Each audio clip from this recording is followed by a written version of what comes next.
This video falls under fair use. Fair use allows commentary, criticism, and reactions. What's up, back with another one? So today we have Rich Paul saying on a podcast that nobody wanted to be Michael Jordan. That is such a foul thing to say, because anyone who knows basketball knows MJ inspired generations.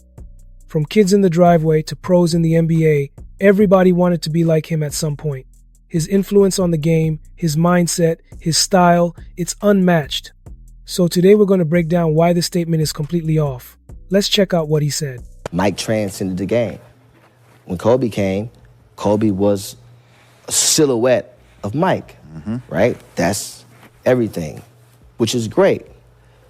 But LeBron is the first player to have to deal with a 24/7, 365 news cycle of sports and opinions from those that's not even capable or carry the expertise to give a valid opinion, right?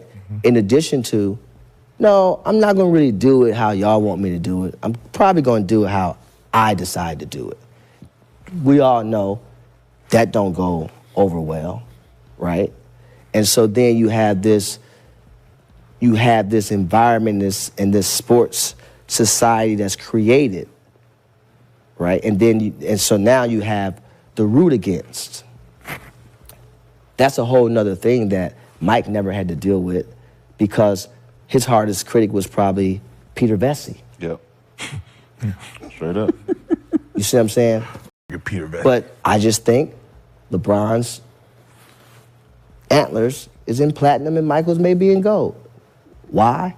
Because when you think about, he had to be compared to Mike. Who did Mike have to be compared to?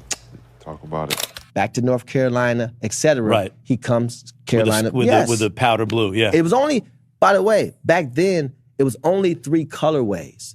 And so if you bought a pair of shoes, but here's the other thing. People didn't buy MJs because they wanted to be just like Michael Jordan. That was half of the people, half of the consumers. You know what the other half was? They wanted to be like Max, who had the BMW and the cute girl that had on Michael Jordan. Sure. So now, the influencers. if you get both of those consumers, you have the entire market share. What's up? So what are my thoughts about this? Here's the thing. Rich Paul's statement about nobody wanting to be like Michael Jordan is way off and really doesn't line up with history or the culture around basketball.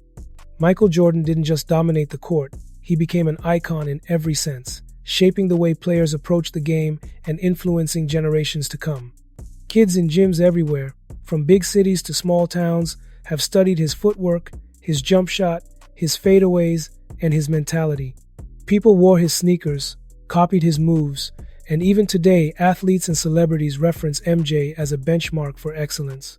It's not just about being the best on the court, it's about influence, branding, and culture. That legacy doesn't come from people not wanting to be like him. It comes from everybody recognizing his greatness and trying to reach it. So statements like this get attention, sure, but they completely misrepresent the reality of how impactful Michael Jordan was and still is. Make sure to drop a comment, smash that like button, and make sure you subscribe for more videos like this, and I'll see you in the next video.